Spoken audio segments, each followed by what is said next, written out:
शरद पवारांचं मतदान यंदा बारामतीत. लेक सुप्रिया सुळेंसाठी बारामतीत मतदान करण्यासाठीची प्रक्रिया पवारांनी केली पूर्ण.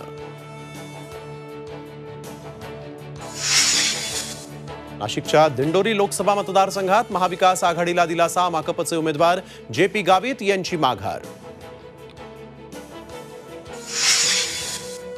नाशिकमध्ये महायुतीची डोकेदुखी वाढली. भाजप पाठोपाठ राष्ट्रवादी काँग्रेस, अजित पवार गटाकडूनही बंडखोरी.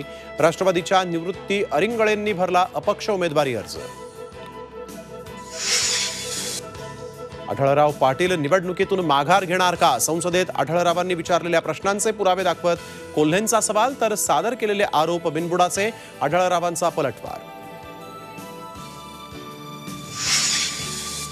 नुकसानग्रस्त सोयाबीन उत्पादकांना हेक्टरी 5,000 रुपये देणार. 12 जूनपर्यंत शेतकरी खात्यात पैसे जमा होणार. लातूरमध्ये कृषी मंत्री धनंजय मुंडेंची घोषणा. मुंबईतल्या BKCत बनावट नोटा छापणाऱ्यांना अटक. भारतनगर परिसरात बनावट नोटांचा छापखाना. 100 आणि 500 रुपयांच्या बनावट नोटा जप्त.